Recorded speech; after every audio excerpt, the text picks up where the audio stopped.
Hey guys, Derek here. Welcome back to the channel, or welcome for the first time if you are new. We are back to watch another episode of The Pitt. This is Season 2, Episode 10. It is called 4 p.m.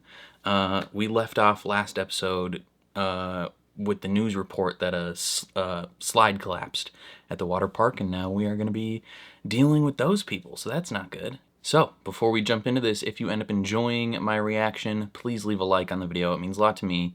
If you're new here, hit subscribe, ring the bell so you're notified when I upload. And then if you want to see the full uncut version of this reaction, consider supporting me on Patreon. That is linked in the description down below.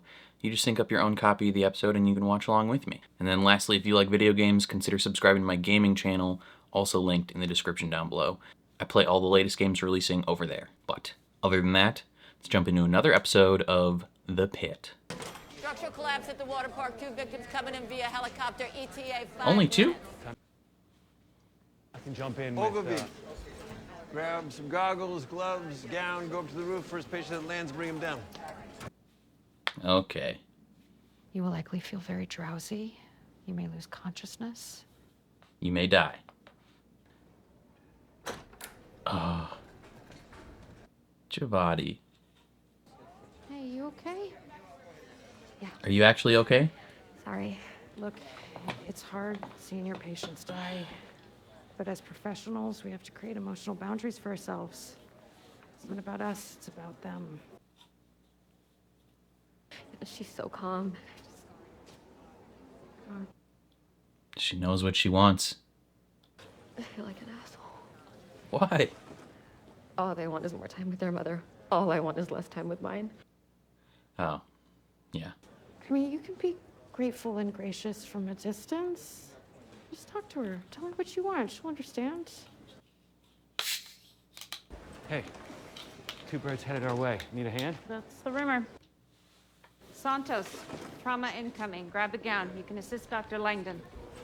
I like that she let Langdon come with. Wait, Robbie didn't want to. It's your mother? She sounds pretty upset. She says she really needs to talk to you. You're shitting me. Tell her I'm not available. How's your shift going? It's been a lot already. You know, Yeah. I worked in an ER before up in Vermont, and we had MBAs and ODs, MIs. But Nothing like this. This place is relentless. Holiday weekend. We're not normally offline. I think we have a very different idea of normal. Not for everyone. I'm not sure it's healthy for anybody. Here's your leg. Just, here you go.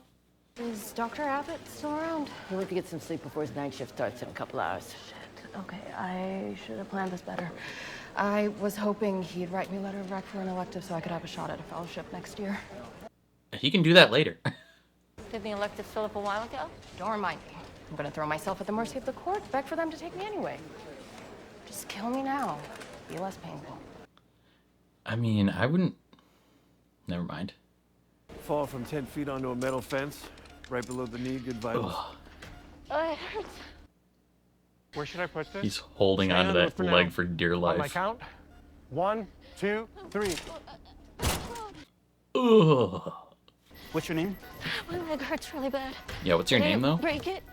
I wouldn't Kinda. say that it's broken exactly. We're gonna get an x-ray to determine that. Put that on the gurney, line it up for x-ray. Keep your fucking mouth shut. Hey, Ogilvy. Deep breaths, yeah? Yeah, okay. Let it go. What's next? Once she's sedated. Jesus. What's the bullet? 42-year-old male with 20-foot fall. Blunt chest trauma with hand injury. Where's my son? Where's my son? Takeda 108, Oh. SAS 98 on 2 liters, BP 122 over 84. Your son's still in the slide. Derek, where are you hurting? Chest. And my finger. Did they find my son? Did you hit your head? Don't think so. I need to find my son. We'll find him for you, but we need to take care of you first. Normal sliding. Best to start with the side he's complaining about first. I don't see much sliding there. His name is Zach. He's 7. Pneumothorax? Okay. Hopefully Jack is fine. He's tachycardic human pneumothorax. He needs a chest tube. BP and SATs are fine. We can wait for CT. If it's small, it'll resolve on its own. We observe and re-image. I agree. He's stable for now. Let's wait for the scan, Dr. Santos. Indeed. Chest, abdomen, pelvis, and x-ray left hand. Whoa, major degloving. Focus on the primary. Dr. Langdon's correct. We need to log roll him. Okay, how about another 4 morphine? Put it in. Hang in there, Derek. We got you. Girl, Santos, don't piss me off right now. You're being just so unnecessarily annoying. How much longer do I have to wait? I got a broken leg here. Someone will be with you shortly, sir. Am I allowed to use the bathroom? I really have to go. I don't know, ma'am. I am not your doctor. I'm sorry. Are either of you treating my mother? Nope. Mohan's gonna have a panic attack.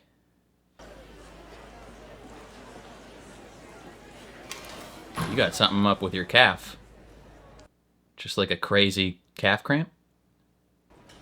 Or did you tear something? Dr. Mott, your mom called again. She said you don't Not need to now. call her back. With a patient. Her mom is pissing her off and she's taking it off on other people. Are you all right? Excuse me? Do you need to sit down? Oh, no. I'm fine. You don't want to, guide. What? No, it's just, Girl, you are not doing good.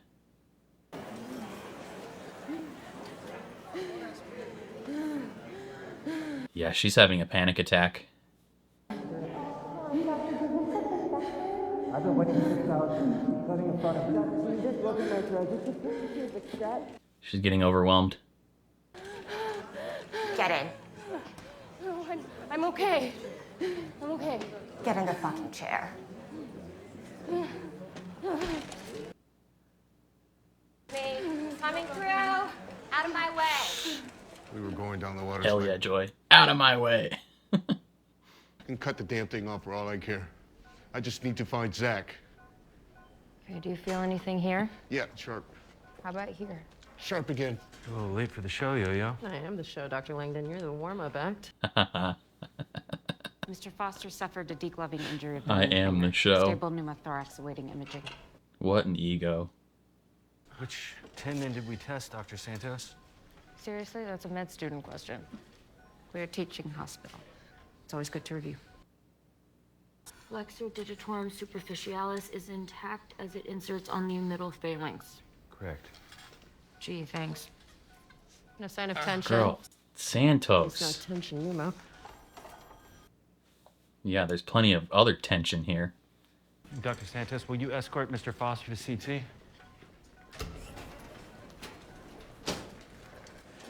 Help! He's just... Ugh, so many sassy looks. Give the residual limb blood flow. Ooh, that's a lot of blood flow. Bumpers, couple of figure eights, how to take care of those. Park. Park the Shark, orthopedic surgeon. Park the Shark. Pretty clean cut. Fence sliced through like a guillotine. X-ray? He looks scary. Is that why he's called the Shark? Just tying off a couple arterioles. I'm not blind. Where's You the are a amputated dick, leg? though. Double bagged on ice. Sterile saline on the inner bag, ice water in the outer bag, no direct ice on skin contact. We spent a lot of time. He still needs to look. He's a scary man. Antibiotics. It's like, this looks nice. Replantation is a go. I'll book an OR. Irrigate the Hell hell out of this yeah. for 3 liters. 3 liters? The saline, genius. Thanks, Shark. That guy's a douchebag. Dr. Robbie, we need you in Central 6. Dr. Mohan may be having a heart attack. What? He's like, are you kidding? What do you mean? EKG is normal. You sure? Check it out. You can be your own second opinion. What's going on? It's okay. I'm okay. You don't look okay. You look like shit. I feel like shit. What happened? She got overwhelmed and had a panic attack. It's just my mom moving and calling me over and over again, and now me scrambling to find a job next year. I had it all planned out, and now everything's just out the window. Wait a minute. Is this a panic attack because of your mommy issues? Do you need to go home? You should go home. No, I'm fine. I don't need the fucking liability. Go home. And the rest of you, the last time I checked, the ED is a shit show. So let's Wow. all get back to work, huh? Damn. That was Sorry. for an taking so aggressive long, Doctor. response. Nurse Dana said you'll be back in a few minutes, but it's definitely been more than a few minutes. I hate pills. Could you mash those up and put them in the OJ for me? Coming right up. Mel's gonna be super worried when you tell her. Not gonna tell You're her. gonna be just fine. But as far as telling your sister what's going on with you, that is your decision, not mine. So you're not gonna tell Mel? I can't. Not unless you, my patient, tell me to. Do you know when Mel's gonna be done with her important meeting? 45 minutes. Just gleeked everywhere. And I need you to be kind to each other. I am kind. Shane's just a butthead sometimes. Yeah, Shane can be a butthead for sure. Don't go. I don't want to go. But it's not up to me.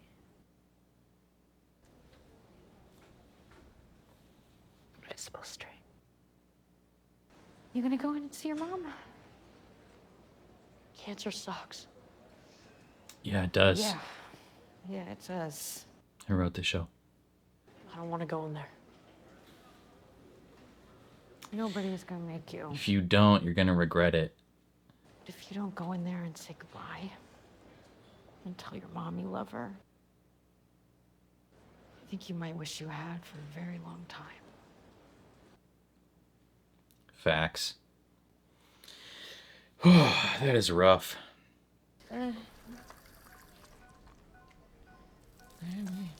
Girl, go back to sleep. Feel my leg.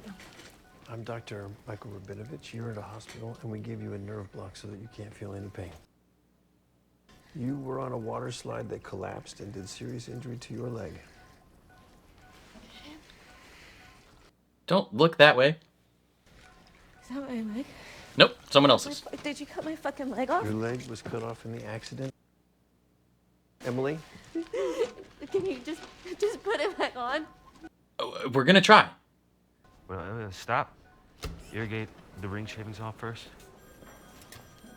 What did I miss? Finishing irrigation?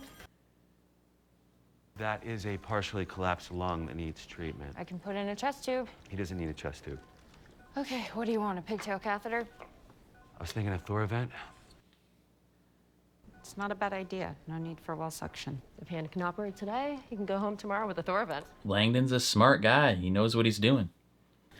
She just doesn't want to listen to anything he's saying. Police dispatch said that there were a couple of fatalities on site, one adult, one kid. Sweet Jesus. Oh, Who great. the fuck did this?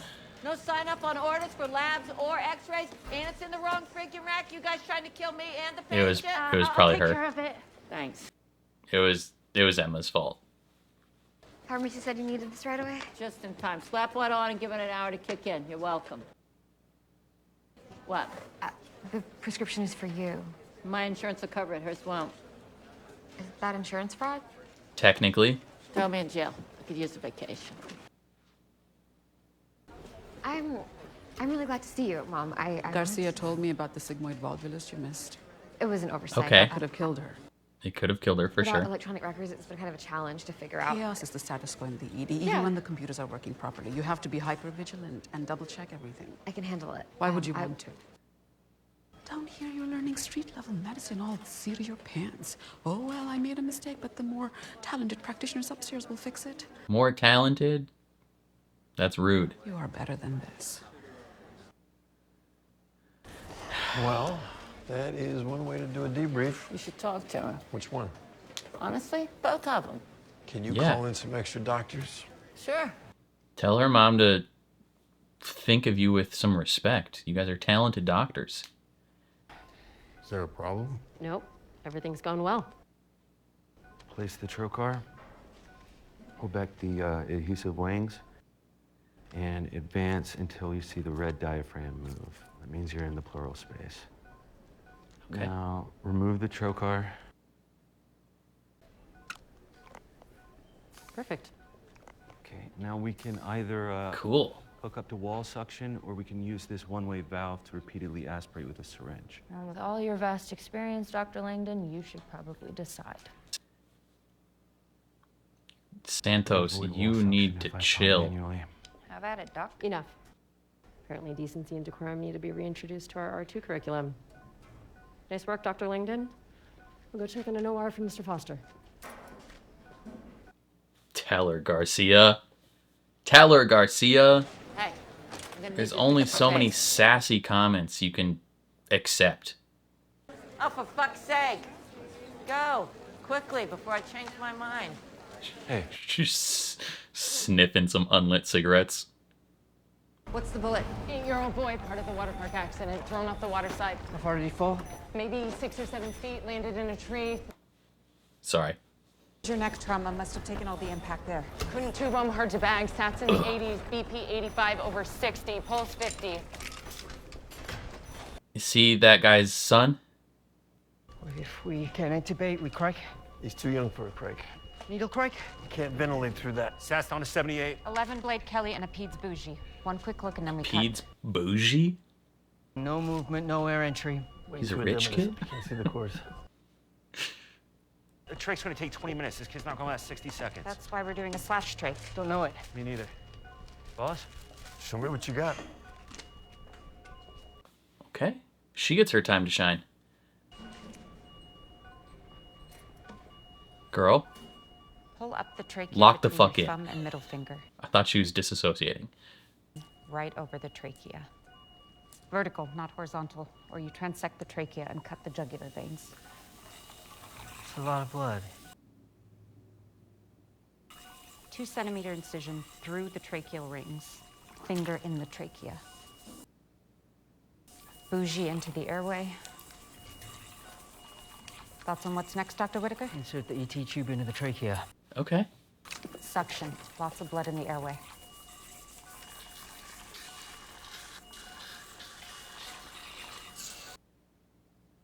Sounds coming up in the 80s. Hey! And tidal CO2 is 70. That's crazy high. It'll come down. Tie down the tube, control all the bleeders. Turns out when you're in attending, you're a good doctor.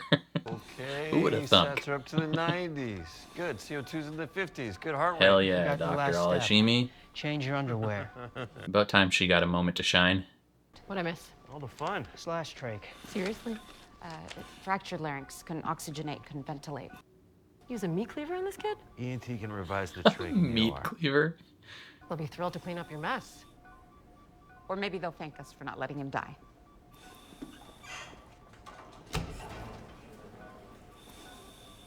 Alashimi's not used to Garcia's tone. What brings you in today? Friend made me come in. Name's Robbie. He said I should. Ah, you Oh. too. Donnie. Robbie's VIP is here. Hi, I'm Donnie, nurse practitioner. I recognize the actor. That was the most unprofessional deposition I've ever witnessed. They were nowhere near that aggressive with Dr. Ellis. Because she's a more senior doctor, I assume. It didn't go as badly as you think. They suggested I was incompetent. Damn. This isn't about those parents or that kid. It's only about trying to make a lot of money. Well, I don't have a lot of money. Not your money, Dr. King. It's an insurance game. It's coming directly from your pocket.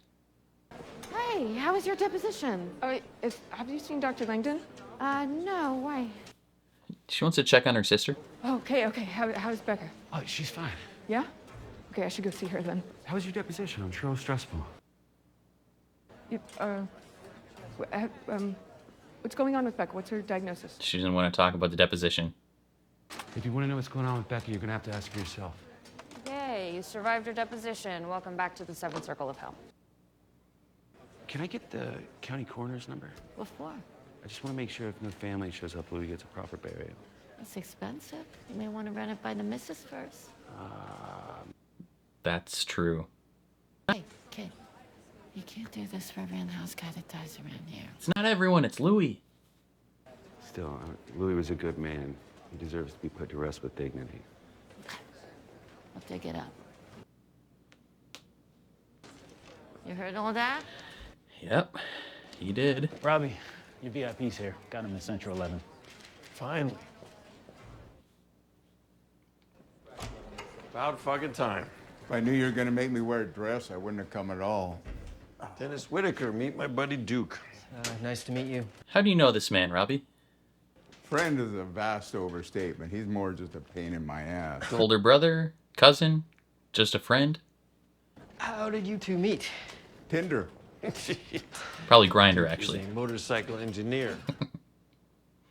Dr. Whitaker is one of our most trusted physicians, and today he's going to help me oversee your care. What seems to be troubling you? My man, I'm going to take this scope and I'm going to stick it in your nose and we're going to check out your upper airway. Seems like a lot of fuss for a sore throat. It is a little bit of a fuss, but we want to make sure it's correct and you're healthy. All the way out, good. Now say E. E. Good. Now again, say E. Good. Okay. Dr. Doesn't look Whitaker, too what bad. do you think? Looks normal, no abnormalities. Told you it was nothing. Yeah, with your history of smoking, I'd like to do a chest x-ray. That sounds like a lot of bullshit doctors speak to charge me more. You've got Medicare. Besides, I finally got you into my ED. You're going to get the golden workup before I leave town tonight. Only an idiot would ride all night after working a 12-hour day. Yeah, well, he is passively suicidal, so. Hey. Are we okay? Yeah. Why? Más o menos. I don't know. You kind of ripped me a new one in front of Langdon. Whose side are you on? This isn't middle school. Langdon made a mistake and owned up to it. Let it go. He should have been fired. But instead he waltzes back in here, no big deal. Meanwhile, I've been a goddamn pariah for the last 10 months for doing the right thing. He's been a pariah too. Maybe you're a pariah because you don't play well with others. If you still got beef with Langdon, go tell him. He's here to stay, so put on your big girl panties and work it out. No. It's not. You want to have sex and eat ramen in bed, I'm your girl. But if you want to talk about this Langdon shit again, call a therapist. Damn. I mean, he probably should have been fired. She is correct. But How's it hanging, instead, Dr. he J? was put in a program to work his way back, and she doesn't seem to want to accept that. We need to talk We are talking. in private. That would be my response. Is fantastic. I hate when someone wants to talk in private at work. What the hell was that with Samara earlier? That was tough love. You are her superior. She was obviously struggling, and your advice was go home? This is the ED. It's not for the faint of heart. It's not for the unempathetic either. Samira's not having a panic attack because of her patient. She's having one because of personal baggage. The reason for the panic attack does What not do you matter. need to get She's some still basic having a human panic empathy attack. back? I don't know. Something that gives me a little hope this place won't fall to shit when I'm gone. Found him. Found two. Damn. That's insulting to her. How are you feeling? A lot better. Dr. Langdon gave me some medicine and OJ. He's super nice. He is super nice. Do you want to share? Is there a wrinkle with Mel being her, like, not like caregiver, but she's kind of like her guardian? I have a urinary tract infection. Oh. Okay. Yeah, those can happen if you hold your pee in for too long or you accidentally wipe from back to Mel, front. I know Mel. Good. He also told me it can happen from having sex. Are you having sex? Yeah, it can. It's not like you're having sex. Yes, I am. With who? What? I'm having sex. With who? My boyfriend. You have a boyfriend? Yes. His name is Adam, and we're having sex. Lots of sex. Okay, hell yeah. But also, be careful. Mel's Mel? gonna have a panic attack. Are you okay? She's gonna be like just like Dr. Mohan. Got a sec? Sure. How you feeling? I'm fine. Are you sure? Yeah. Listen, I'm sorry about earlier. I think I was being... A dick? Yeah. I was going to say unprofessional, but probably that too. I'm sorry. Thanks. But now I kind of need you to stop feeling sorry for yourself and focus back on your patients. Think you can do that? Sure. Great. A little bit of this, a little bit of that. Apology was good. I'll go be with the boys. They need you more than I do now. Later. Right now, I'm exactly where I'm supposed to be. Chivati, you could tell that to your mother. Okay, here we go.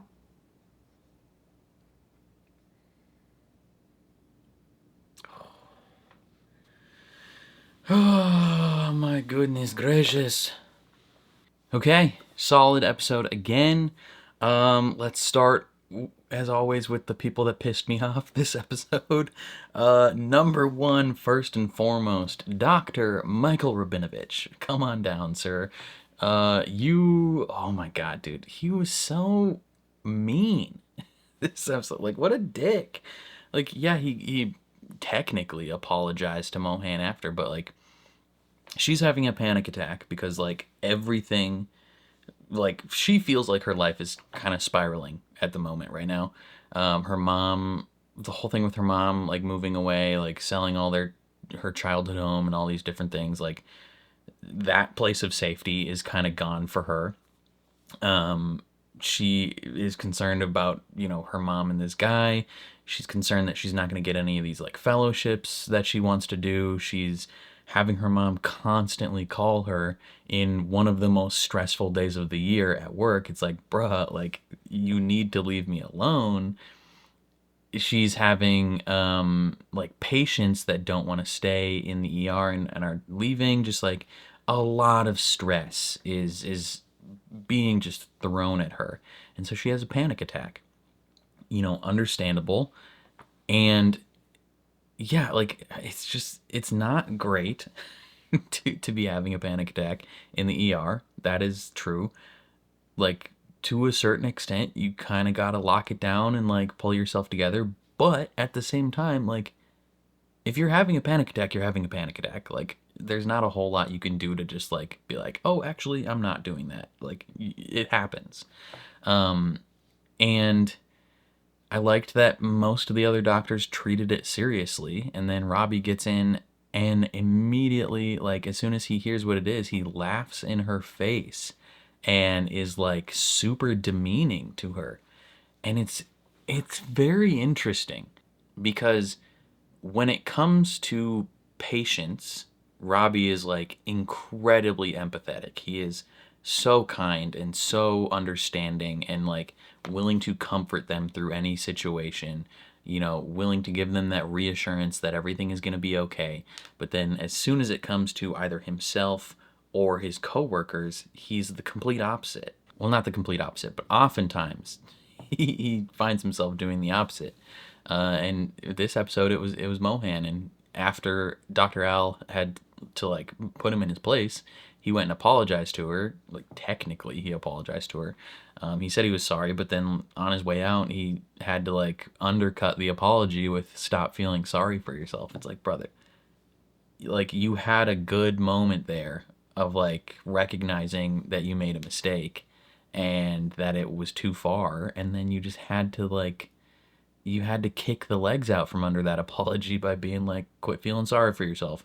Like, I understand the sentiment for his final comment of like, you know, I'm glad that you're okay, I'm sorry, but also like, you're still at work. Right? Like to a certain extent, you're still here, you're still on the clock. We can't really afford to have you just like chill in here and like emotionally recover from this panic attack. Like, you can't, like, we need you to be a doctor right now. Like, essentially telling her, lock in. Right? Like I get the sentiment. Like, I understand where he's coming from that. But like, brother, like, you don't, there was a much kinder way to say that, like a much more reasonable way to be like, hey, if you're okay, if you're able, like, let's get back to work. And like coming from like a kinder, more like camaraderie side of it, I don't know, like a more supportive side of it, to be like, hey, you can do this, I believe in you, let's get back to work, you know, it's in the past now, like, let's move forward. But instead he was like, stop feeling sorry for yourself. Like, brother, that is not what you say. Like, what are you doing, chief? And in the preview for next episode, it seems like he kind of lays into her a little bit more about it, and it's like Robbie, you need to stop. Like you're just being a douchebag this season, man. Like he's so much of what he's doing is just internalized hatred for himself. Even like subtle things, I mean, not necessarily subtle, but small things, like when the helicopters are coming and Langdon is like, I can jump in, like, I'm ready, and he basically cuts him off mid-sentence and is like, Ogilvy, let's go. Like, everyone hates Ogilvy. You're not choosing Ogilvy because you want to be with him or because you think he's a good doctor. You're choosing Ogilvy in that moment because you are specifically wanting to tell Langdon, I don't want you up there with me. Like that is, it's just, you're being a dick. Like, you need to stop. So yeah, he was very frustrating this episode. And I love that Dr. Al put him in his place, where she was like, what's it going to take for you to find some human empathy again? Like, one of your, residents, someone who you are a supervisor of, had a panic attack at work, and your response was not a kind, comforting one. It was a berating one. Like, what is it going to take for you to get your shit together? And he was like, well, any semblance of an idea that this place isn't going to fall apart when I'm gone. That was emphasis, when I'm gone, not while I'm gone.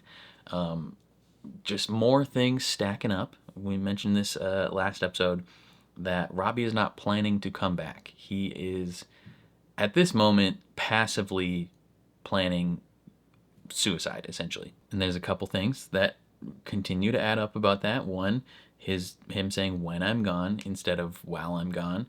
And then having his friend, the Duke, come in to get the full checkup. He's like, if you're in my ER, like, you're doing a full checkup. Like, he's checking things off the box before he goes, essentially. He's making sure that his friends are in good shape, that the people he enjoys are on good standing when he leaves this mortal coil. So that's one thing. And then, yeah, the comment, his friend made a comment, he's like, only an idiot would ride 12 hours or ride all night after a 12-hour shift. And it's like, yeah, because it's dangerous. Like, it's incredibly dangerous, and there's a high chance that you will get in an accident and die. Like, but Robbie, it's not even that he just doesn't care about that. It's like, he's almost counting on that. Like, he is, at this point, he's drifting from passively suicidal to actively suicidal, and it's a slow drift, but it's getting there. And other people are noticing. I think Whitaker noticed in that moment. He was like, yeah, that's probably not a good idea. And I'm curious if over the last like 5 episodes, if other people are really going to start to pick up on that. And maybe an intervention needs to happen, or I don't know, like, something needs to happen. Who else pissed me off this episode? Javadi's mom. Oh my God. Her coming down and being like, Garcia told me about the thing that happened. And yeah, figures Garcia would. Like, Garcia's kind of a bitch too, but like, of course she would tell Javadi's mom. That they work in the same specialty, like, they talk to each other, like, it makes sense. But Javadi's mom coming down and being like, essentially being like, why are you slumming it down here? Like, you're slumming it in a place where, mistakes happen, and you're going by the seat of your pants, and people could die because of your mistakes. Where if you were doing stuff with more talented doctors up in surgery, like, you wouldn't be dealing with this stuff. And it's like, girl, like, don't piss me off. Like, classic surgery, right? They're elitist douchebags. Like, they think they're better than everyone else. They think that because they are able to do specific, like hyper specific surgery stuff, that they are better doctors than other people, and that their skills are inherently more valuable. And Javadi's mom is being like, why are you wasting your talents down here when you could be up with the good doctors in surgery? And it's like, girl, like, you need to treat your colleagues with more respect, right? Like, this isn't like you're like a master's graduate student talking to fourth graders, right? Like, these are professionals. Like, these are people who you work with, who are good at their jobs, and you need to talk to them and talk about them like they have some dignity, and treat them with respect. Like, they're capable doctors. You're not better than them. You're not a better person than them because you're in a different, avenue of doctor stuff, right? Like, you're not, it's just so annoying. Like per day, they probably save more people than you do. Like, what are we doing here, man? Like, why are you so rude? Like, I don't like that. And I liked when Robbie was like, should I talk to her? Or Dana was like, you should talk to her. And Robbie's like, which one? And Dana's like, both of them. It's like, yeah, you need to reassure Javadi that, like, she's in the right spot. Her mom doesn't get to dictate how she goes about her residencies and student doctor stuff. Like, her mom doesn't get to choose that for her. And also, as a doctor, go talk to her. Go talk to her mom and be like, hey, I felt disrespected by your words, right? Like, I am just as much of a doctor as you are. So, like, it's just so frustrating. And then the end of the episode, when they're with Roxy, and Roxy's like, go be with the boys, and he's like, later, I'm right where I need to be. And then it focuses on Javadi. I think that would be probably a good response for what Javadi should say to her mother. Because, I mean, those two things kind of connected this episode, where she's like, all I want is to have less time with my mother. And, in this moment, maybe she can use those words and talk to her mother and be like, yeah, maybe down the road, surgery might be where I end up, right?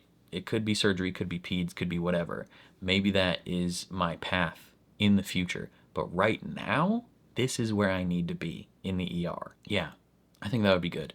Third, who else pissed me off this episode? Santos, girl, like, this has just been a full season of her pissing me off, honestly. And, shout out to the person 2 episodes ago that told me I was sexist because I was not high on Santos. They're like, keep your sexist comments about Santos to yourself. And it's like, brother, like, you got other female doctors in the show calling her out for her bullshit. Like, what do you mean? Like, she literally... Okay, well, one quick caveat. Langdon's teaching method is a bit micromanagey, if I'm being honest. Like, she's not a student doctor. She's an R2, so she's a couple levels ahead, right? But she's not a senior resident or an attending. So she knows stuff, but also, like, Langdon's a bit hands-on with his teaching, a bit micromanagey. But in this episode, he was right about the majority of the stuff that they were going back and forth with, and other doctors were backing him up. Garcia, Al-Hashimi, both of them, when he offered a suggestion about something that Santos, was combative against, like when they had 2 differing opinions, they backed him up because he was right. Like, he has more experience, he has more knowledge, and his choices were the correct ones. And Santos the entire time was just like dismissing it, just like being like, whatever, okay, like throwing shade constantly, rolling her eyes. And God bless Langdon for being patient in that moment, because I would have been like, yo, you need to chill. Like, you need to leave right now. Like, get out of the room right now. Like, I understand I made a mistake. By all accounts, probably shouldn't be here. but for the grace of God, I am here. I've been given a second chance. I do not need you to constantly throw it in my face and be sassy and rude and dismissive. Like, one, even just as a person to person, but also he's your superior. Like, he's your senior resident. You do not get to spend all day just throwing attitude back in his face. Like, if we're talking purely professional, like, you can't do that.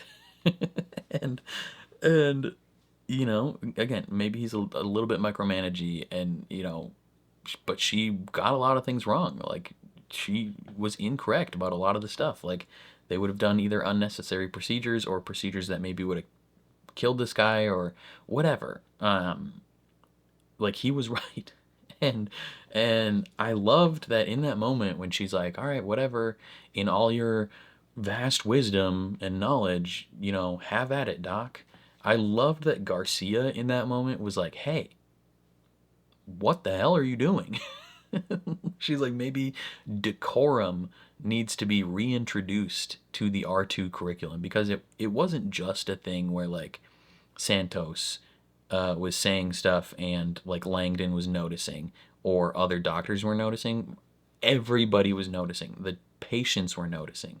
Like, the people they're working on were becoming uncomfortable by Santos, like her manufactured tension, right? Like, the tension could be normal, but she introduced and kept that tension around purposely, and it was making the patient uncomfortable. So I loved that Garcia called her out. And then afterwards, when she's like, why are you taking sides? And it's like, she's not taking a side. She's a doctor. Like, one, she's either a senior resident in surgery or she's an attend. I don't think she's an attending. I think she's a senior resident in surgery. But she's essentially being like, hey, if one of my R2s talked to me that way, there would be an issue, right? Like, you have to have some respect just to your coworkers in general, but also to your superior. And yeah, Santos is a little bit right. Like, Langdon probably should have been fired for what he did.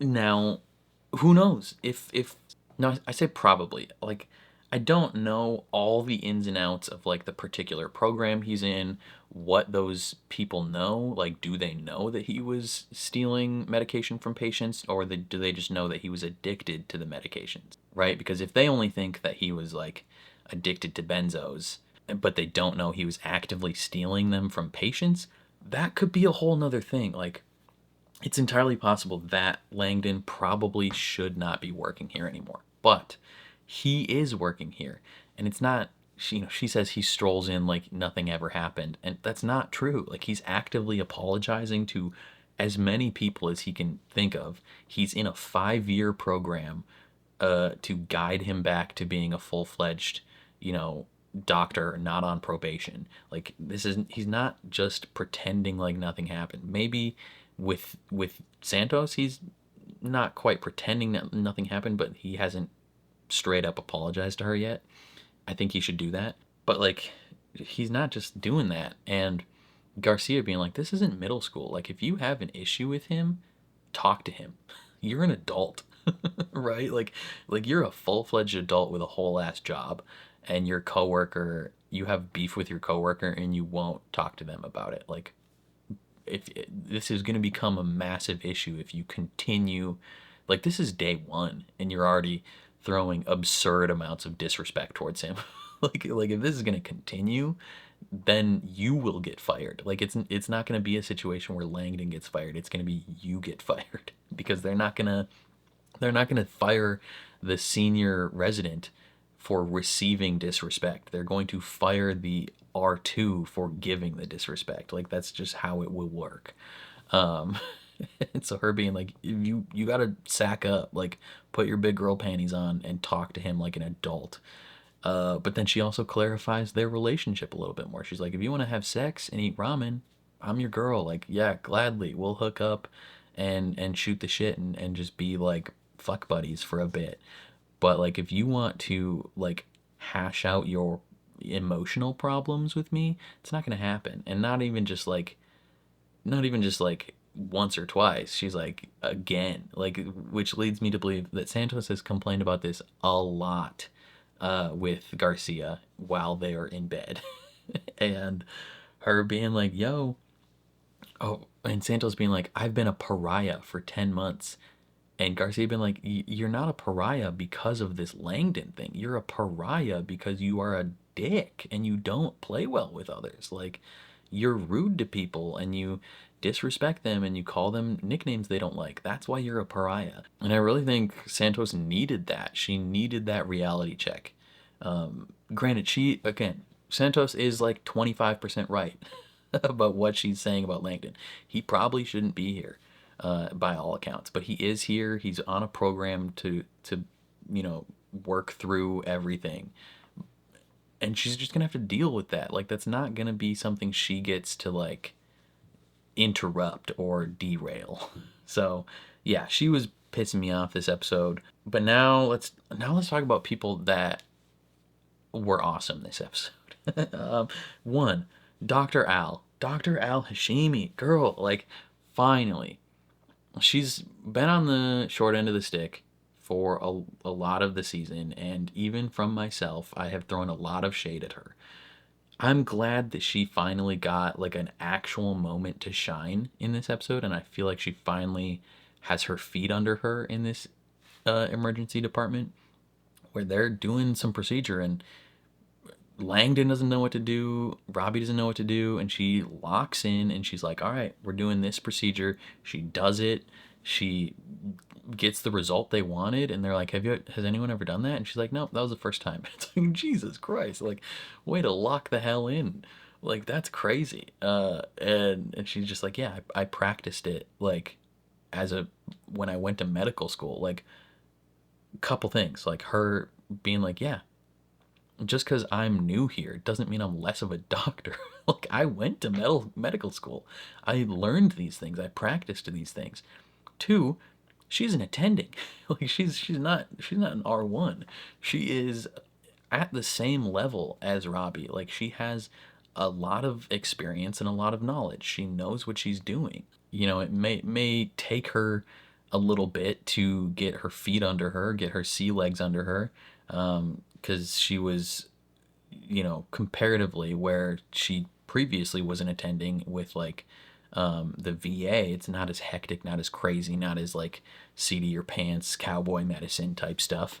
But once she gets her legs under her, she's incredibly capable. She will, like, this place will be in good hands with her. Right? Like, it's just needs some adjusting, and she's good at what she does. And so love that. And then Garcia comes in and she's like, who the hell did this? Like, they use what did she, a meat cleaver? She's like, did someone use a meat cleaver? Like, surgery's gonna be thrilled to clean up all this mess. And it's classic Garcia, like, being a dick and throwing all this shade in, getting annoyed about how surgery has to fix whatever thing the ED department did. And Dr. Al throws some shade right back. She's like, actually, I think they'll be glad we didn't let the kid die. And walks out, and it's like, hell yeah. Like, way to put Garcia in her place a little bit. Being like, you know what? I'm not going to accept you being a dick. Like, maybe some of the male residents and male attendings will accept it down here because, to a certain extent, guys low-key like when women are rude to them. Just if people didn't know, that is a very common thing, is when girls are a little bit mean to guys, not like actually mean and like cruel and demeaning, like disrespecting them as a person, but like when they're just a little bit rude and a little sassy and stuff like that, like, guys like that. So,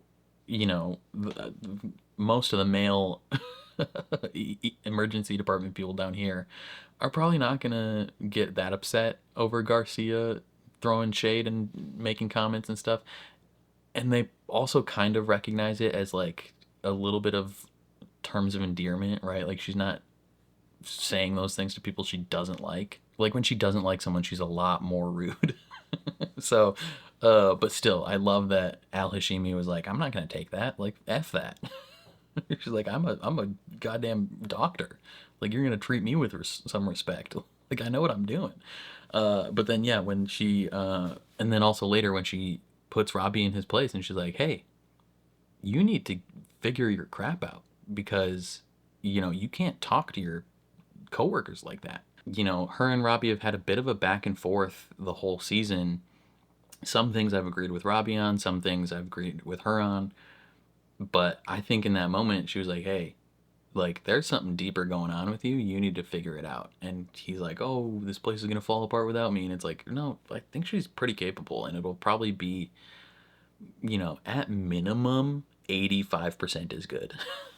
Like, yeah, there could be some complications and some small things that maybe if you were here would have gone better. But for the most part, I think it'll run pretty smoothly under her. Like, she'd probably be fine. So, yeah, I thought she was fantastic this episode. What else? What else happened in this episode? Oh, Mel and her sister. So her sister has a urinary tract infection because she's having a lot of sex. And Becca tells her that, and Mel short circuits. Like she's like, what? Which is, it's interesting because a couple comments. So like when Langdon was like, hey, like I'm not going to tell Mel any of this due to doctor-patient confidentiality. Does that work the same way? Like what I guess is Mel considered like her guardian? Like would they kind of treat it the same way as like a kid and a parent to a certain extent? Like I guess I don't know fully Mel and Becca's situation. Mel says that like she supports her and her sister with this income. So presumably her sister like isn't working. She just like lives at this center, or like while Mel is at work, she goes to this center, right? So maybe she does some work there. I don't know. But if it's a situation of like where Mel is Becca's like primary caregiver and primary like legal guardian, is that still a situation where Langdon can't tell Mel? I feel like maybe that would be a wrinkle where like, hey, like you kind of have to tell that person, right? Like they're the legal guardian. This person is like heavily on the spectrum. I don't know. Maybe not. I could be wrong. But then next episode, it looks like Mel's gonna have a pretty big problem with Becca being sexually active. That's an interesting conundrum, and something where you kind of have to like ride a tight line, because we got to make it clear. People on the spectrum have sex.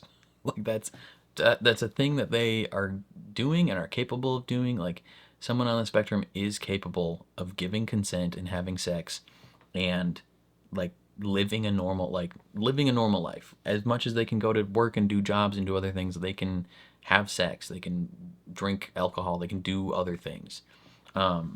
Like that, there does need to be like a level of dignity and personhood that they are treated with, right? Like just because they're on the spectrum doesn't mean that like you need to infantilize them and remove all that agency from them.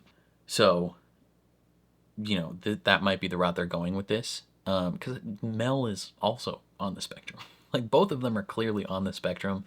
Becca very much more so than Mel. Like Mel, her position on the spectrum is not nearly as severe and noticeable and impactful in her life, whereas Becca's it is much more impactful. And where Becca might veer a lot closer to the like severely autistic, that's an interesting one. That's where you kind of have to be careful of like where do you draw the line of like, is this person able to give consent or not? Like, is this, at what point does agency cut off, if that makes sense, right? And then you kind of also have to think about like the person she's having sex with. Like I have no doubt Mel might be like a little, especially if she doesn't know who Becca's boyfriend is. She might be like, hey, is this another autistic person at the center, or is this a worker at the center? Like what's the situation there? And I don't think Becca's gonna want to tell her, and Mel's gonna get mad at that. She freaked out in the preview for next episode, and that again, that's another fine line that you have to ride of like, you might need to tell her, because if that's a worker there that's having sex with you, that's assault, that's rape. Like, you are being taken advantage of by this worker.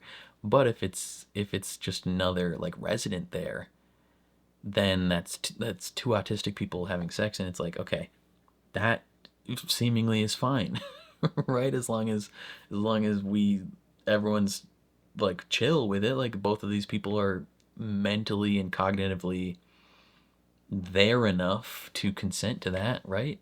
Then that should be fine. But again, it's murky water. It's tough because it's, you know, the majority of autistic people are cognitively sound enough to make those decisions and live that type of lifestyle, but some of them aren't, and there you kind of have to be careful surrounding that, because you know, there's not a fine line, there's not a strict cutoff for necessarily like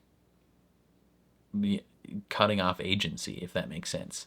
And I don't think us as a viewer are necessarily the ones that are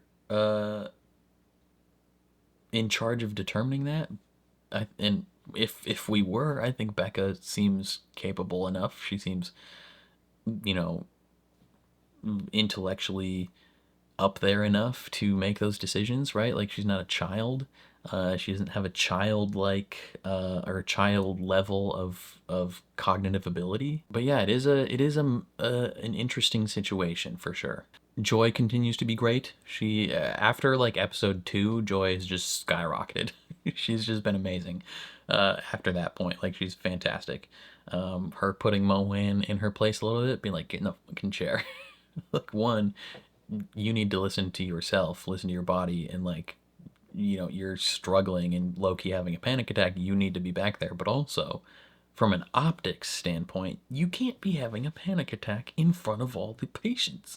Like, if there's something going on with you, you can't go into the largest group of people that are already anxious and freak out. Like, I need to get you out of this room. And so her kind of locking in and be like, get in the chair right now. That was great. Who else was great? McKay was great. McKay's always great. She's so empathetic. I mean, last season there was some murky water with her about like, okay, at what point do we make a decision about the active shooter and this kid? Where she ended up technically kind of being wrong in that instance. You know, her thought process wasn't wrong, but she was kind of wrong. But this season, McKay's fantastic. Just an empathetic queen. She's goated. I love her. Yeah, I don't know. I can't think of anything else off the top of my head. This episode was great.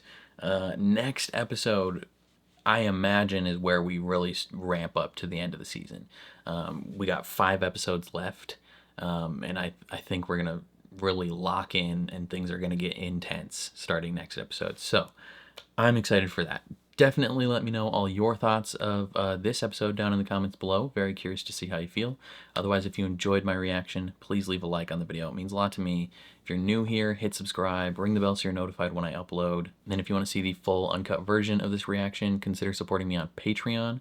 That is linked in the description down below. You just sync up your own copy of the episode and you can watch along with me. And then lastly, if you like video games, consider subscribing to my gaming channel, also linked in the description down below. I play all the latest games releasing over there. But other than that, thank you for watching, and I'll catch you guys next time.